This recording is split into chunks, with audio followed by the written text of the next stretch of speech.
Have you ever been on a plane just moments away from landing, only to suddenly feel the engines roar and the aircraft climb back into the sky? It can be surprising, even a little unsettling. But this maneuver, known as a go-around or missed approach, is actually a normal and essential part of aviation safety. But why do planes go around? What triggers this decision? And what exactly happens in the cockpit when a go-around is initiated? Today, we're breaking down the science behind go-arounds, showing you why they happen and why they are actually a sign of good decision-making by pilots.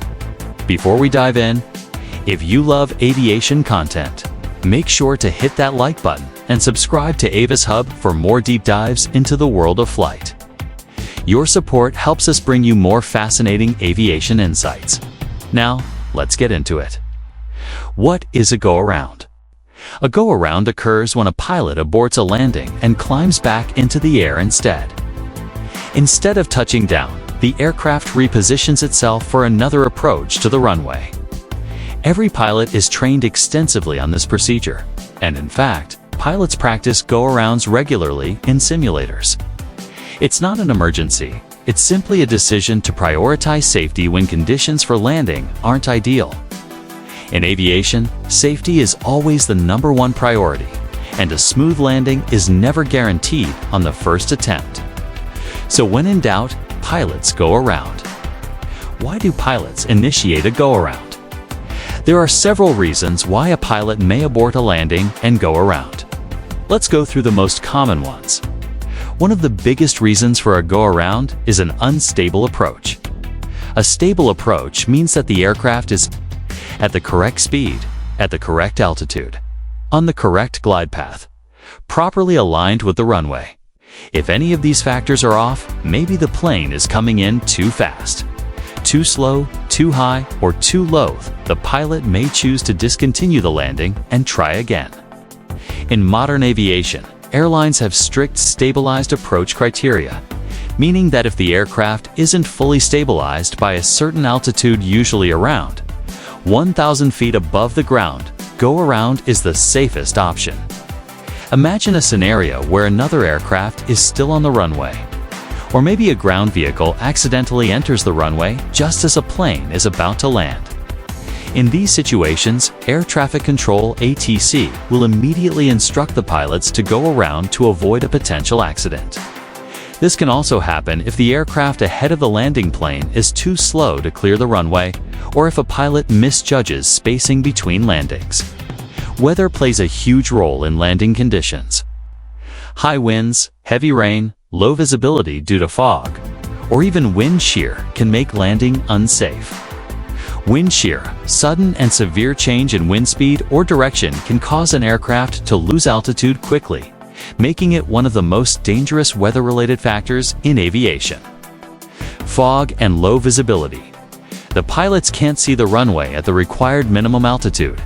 They must go around and try again or divert to another airport. While rare, a technical issue can also cause a go-around. If the landing gear doesn't deploy properly, or if there's a sudden flap malfunction, the safest choice is to climb back up, troubleshoot the issue, and attempt another landing. What happens in the cockpit during a go-around?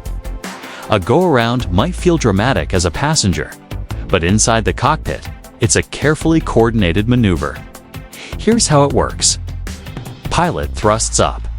The pilot pushes the throttle forward, increasing engine power to climb away from the runway. Pitch up. The nose of the aircraft is gently raised to achieve a safe climb angle. Gear up. Flaps adjusted. Once climbing, the landing gear is retracted and the flaps are adjusted to ensure efficient aerodynamic performance. ATC coordination. The pilot informs air traffic control that they are going around, and a TC provides new instructions for a second approach or alternative routing. Repositioning for another landing attempt. After climbing to a safe altitude, the aircraft is vectored back into the landing sequence for another attempt. This entire process is standardized and rehearsed so that pilots execute it smoothly and safely every time. Before we continue, if you're enjoying this deep dive into aviation, Don't forget to hit the like button and subscribe to Avis Hub for more in-depth aviation content. Is a go-around dangerous?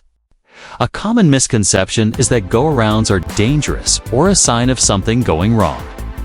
In reality, they are the complete opposite. Go-arounds are preventative safety measures, not emergencies.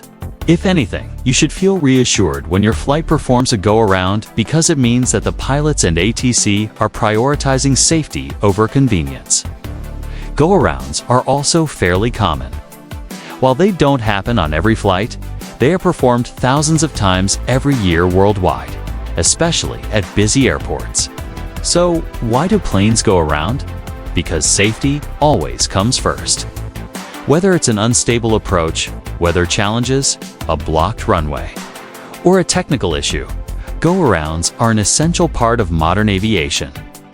Next time you're on a flight and experience a go-around, remember it's not an emergency, just a well-trained crew making the safest decision. If you enjoyed this video, make sure to like, subscribe, and turn on notifications for more fascinating aviation content here on Avis Hub. And let us know in the comments, have you ever experienced a go-around? What was it like? Thanks for watching, and until next time, clear skies and safe travels.